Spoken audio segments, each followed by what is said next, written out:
Bonjour à tous, jeudi 6 février, il est 8h10 dans la matinale RCF et à un peu plus de 5 semaines des élections municipales, nous nous intéressons au défi du logement, un logement décent pour tous. En France, 4 millions de personnes sont mal logées et plus de 12 millions sont fragilisés par cette question de l'habitat. Il y a une semaine, la Fondation Abbé Pierre publiait son 25e rapport annuel sur l'état du mal logement en France. Un rapport qui pointe la responsabilité de l'État, le rôle des maires et qui soulève en particulier la grande difficulté dans laquelle se trouvent dans notre pays les personnes seules. Christophe Robert, bonjour. Bonjour. Vous êtes le délégué général de la Fondation Abbé Pierre. 25... J'ai dit une bêtise ? Ah, pas du tout. Ah non, c'est bon, tout d'un coup j'ai eu un doute. 25e rapport, 25 ans à appeler à se mobiliser autour de cette question du logement. Et malgré ça, une crise du logement qui est toujours aussi criante ? Oui, la Fondation, elle agit avant tout grâce aux donateurs qui lui donnent la capacité d'agir en finançant des projets pour les mal logés. Mais on s'inscrit dans le prolongement de l'Abbé Pierre, c'est-à-dire c'est de dire il faut aider, il faut tendre la main à ceux qui sont en situation de souffrance, mais il faut aussi comprendre pourquoi il y a ces situations-là, pourquoi il y a tant de mal logés. Vous avez rappelé les chiffres, ils sont catastrophiques. Il faut comprendre qu'il ne suffit pas d'avoir une politique qui soit un moment protectrice ou attentive parce qu'il fait froid l'hiver et que la question des sans-domicile sensibilise l'opinion dans son ensemble. C'est de politique structurelle dont nous avons besoin. On a dans les grandes villes des insuffisances de logements. Nous avons des logements qui sont souvent trop chers par rapport à la réalité des ressources des ménages, y compris de ceux qui ont un emploi. On a des charges qui ont flambé. On a des logements qui sont de mauvaise qualité dans certaines villes, dans certains centres-villes. On a des personnes seules qui, en milieu rural, n'appellent pas au secours, ne sollicitent pas d'aide, mais vivent dans de véritables taudis. Et puis on a cette crise majeure des personnes contraintes de vivre à la rue, malgré une augmentation du nombre de places d'hébergement d'urgence ou du recours à l'hôtel social. Des gens se retrouvent aujourd'hui à la rue, appellent le 115 et ne se voient proposer aucune solution. Je pense que c'est une prise de conscience collective qui est essentielle pour apporter les réponses, alors qu'ils ne vont pas arriver du jour au lendemain, mais justement, il est urgent de s'y mettre le plus tôt possible. Christophe Robert, je l'ai dit, 25e rapport sur le mal logement en France. La crise du logement en 2020, c'est la même qu'en 2000, c'est la même qu'en 1985 ? Non. Il y a des choses qui ont évolué. On va remonter encore un peu plus loin, aller à l'appel de l'Abbé Pierre en 54 ou la décennie qui a suivi. Par exemple, un point positif, ceux qui ont la chance d'avoir un logement ont des logements de meilleure qualité. C'est-à-dire que le logement de très mauvaise qualité a quasiment disparu. Les gens ont les toilettes, ont de quoi se doucher dans leur propre logement. Mais on a vécu quelque chose d'assez difficile au début des années 2000. De 2000 à 2012, on a vu flamber les prix de l'immobilier, flamber les prix des loyers, flamber les prix des charges. Et du coup, on se retrouve dans une espèce de contradiction dans un pays qui est riche, qui est assez moderne, par exemple sur la qualité des logements, et pour tout un pan de la population, de plus en plus large, c'est un peu le même phénomène que dans l'emploi, il n'y a pas chaussure à son pied. C'est-à-dire qu'on n'arrive pas à trouver un logement au bon endroit par rapport à son lieu de travail, où la taille correspond à la taille de la famille, ou alors on doit se rabattre vers des solutions indignes, ce qu'on a vu par exemple avec la catastrophe de Marseille à Aubagne. Donc les formes ont changé de mal logement, mais il reste aussi quelque chose qui était équivalent en 54, c'est-à-dire des personnes qui vivent en bidonville, des personnes qui continuent de vivre à la rue. Et ça par contre, ça doit être la priorité de tout un chacun, les citoyens, les maires, l'État. La priorité de tout un chacun, mais est-ce que c'est pas avant tout un problème de volonté politique ? Si, de fait, quand on est dans la 6e puissance économique du monde et qu'on voit, comme la statistique de l'INSEE nous l'a montré dans les 2 seules enquêtes disponibles sur la question des personnes sans domicile, une augmentation de 50%, ça veut dire qu'on a un problème majeur. Ça veut dire que nous sommes en train de nous habituer à cette situation-là, à considérer que finalement avoir des personnes à la rue, alors peut-être c'est de leur faute, ou peut-être ceci, ou peut-être cela, c'est extrêmement dangereux. Et ça, c'est quelque chose que l'Abbé Pierre nous a enseigné. Ne nous habituons jamais à ça. Et quand vous discutez avec les personnes à la rue, qui vivent à la rue, dans les lieux d'accueil, par exemple, que crée la Fondation, il y a un sentiment d'abandon, d'invisibilité, qui fait froid dans le dos. Et ça, je crois que c'est une question d'humanité, une question de dignité, qui appelle un sursaut collectif. Et évidemment, c'est une insuffisance politique collective. Christophe Robert, dans votre rapport, vous dénoncez les contradictions de notre gouvernement. Oui, parce que, en fait, ce qu'on dit, c'est que on ne peut pas dire que rien ne se fait. On ne peut pas dire qu'il n'y a pas des dispositifs, des lois, des systèmes d'aide, de protection sociale qui existent. Je vais prendre un exemple. On augmente chaque année, depuis 10 ans, le nombre de places d'hébergement d'urgence, mais ce n'est pas la réponse. C'est ça le problème. C'est-à-dire que... Ce qu'on a besoin avant tout, c'est des logements pérennes, c'est exactement. Ça ? Exactement, parce que le logement va être le levier de la reconstruction pour quelqu'un qui a vécu des choses difficiles, qui se sent seul, qui a des problèmes de santé, qui ne trouve pas d'emploi, qui a des problèmes psychiques. Et donc, la contradiction majeure, c'est qu'on a un gouvernement qui dit « Ok, on va prendre la politique que vous proposez, vous, les associations, la Fondation Abbé Pierre, d'autres, du logement d'abord, c'est-à-dire de faire du logement un levier de la réinsertion et pas la récompense après un parcours en escalier semé d'embûches dans l'hôtel, l'hébergement d'urgence. On va le faire. On va augmenter le nombre de places, on va essayer d'apporter des solutions durables de logement. Bien, très bien, il faut encourager cette dynamique-là. Mais simultanément, on coupe comme jamais sur les APL, qui viennent aider les personnes à accéder au logement. On coupe comme jamais sur les aides à la production de logements pour le secteur HLM du logement social, donc destiné aux personnes qui ne peuvent pas se loger dans les conditions actuelles du marché. C'est une contradiction majeure. C'est comme si on disait, faites une politique filet de sécurité, voiture balai, nous on va s'occuper des vraies affaires, des politiques structurelles. Ben non, tout ça est étroitement lié et c'est ce pourquoi nous sommes quelque peu en colère aujourd'hui. Alors Christophe Robert, le 15 mars, les Français iront voter pour les municipales.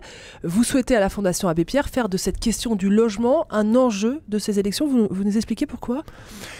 Ben, parce qu'en fait, on est tous conscients, et je pense que vos auditeurs aussi, que la protection sociale, ça relève de l'État majoritairement. Mais les situations de mal-logement, elles sont sur les territoires. Les bidonvilles, les 16 000 personnes qui vivent en bidonville, ce sont des personnes qui sont dans des territoires ancrés. Quand on a des communes qui ne respectent pas la loi SRU et l'obligation de 20 à 25% de logements sociaux, c'est un enjeu des communes. Quand on va monter les compétences des métropoles, des agglomérations, des villes, sur ces questions de logement et d'habitat, eh bien on dit, il y a une responsabilité croisée. Nous avons besoin de tout le monde. Et d'ailleurs, ce que l'on fait dans le rapport de cette année, le 25e rapport dont vous parliez à l'instant, c'est de montrer que quand les collectivités locales se mobilisent, ça fonctionne. Quels sont les pouvoirs des maires en matière de logement social, de lutte contre la précarité des logements ? Alors, ils sont très importants dans plein de domaines. Dans l'action sociale, je pense par exemple aux centres communaux d'action sociale, je pense à la responsabilité... C'est pas qu'une question d'immobilier ? Non, c'est pas qu'une question d'immobilier. C'est aussi une question d'immobilier, mais pas seulement. Quand vous avez, par exemple, construire, alors, c'est de dire, bon, la responsabilité de la construction, c'est celle des maires. Parce qu'ils vont dire, oui, je veux construire, ou non, je ne veux pas construire. Et si je veux construire, qu'est-ce que je veux bien construire ? Du logement social, du logement privé à vocation sociale, une pension de famille pour les personnes qui ont vécu des choses difficiles. Quand un maire va décider ou pas de domicilier les personnes sans domicile pour qu'elles puissent faire valoir leurs droits, parce que faute d'adresse, eh bien, on domicilie dans les associations ou les centres communaux d'action sociale, c'est une décision du maire.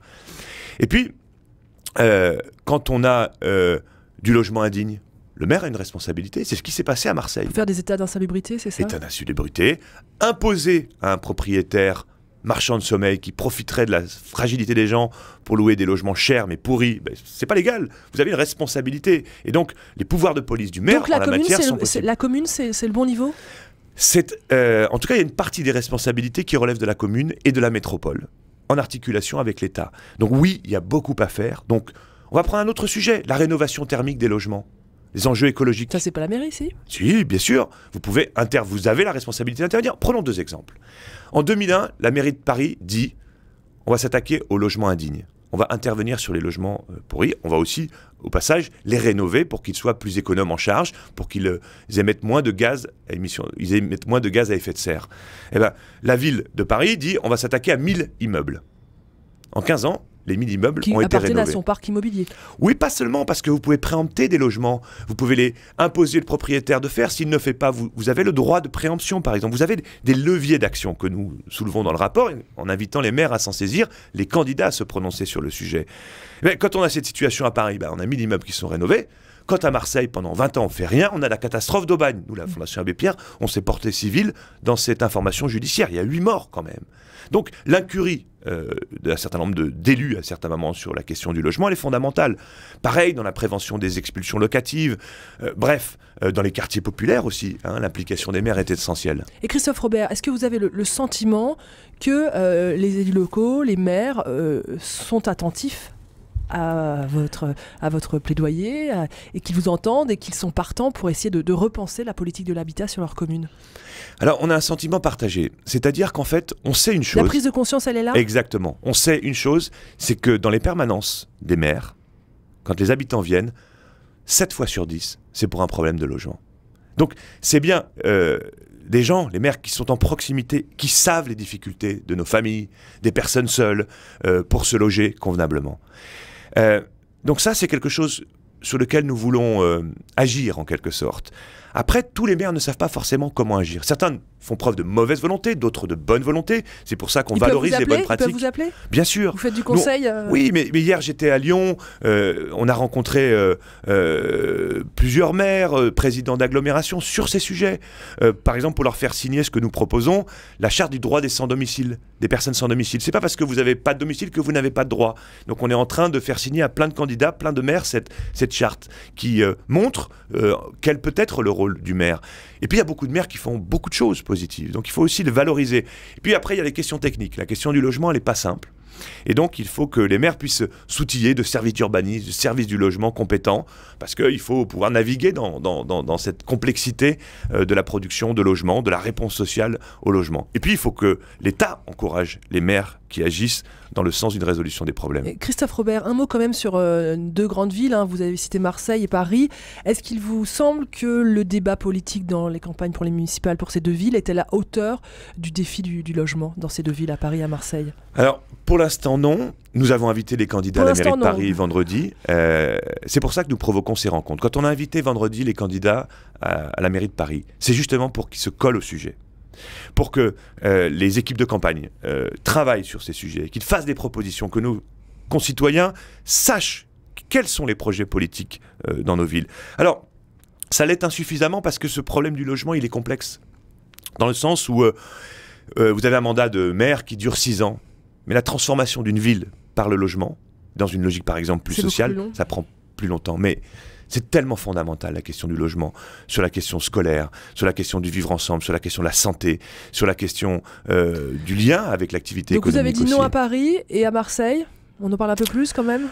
Il y a une forte mobilisation des citoyens à Marseille depuis la catastrophe d'Aubagne. C'est le point positif de cette catastrophe majeure. Il faut que nos concitoyens se saisissent de cette question. Il faut qu'ils fassent savoir que pour eux c'est important.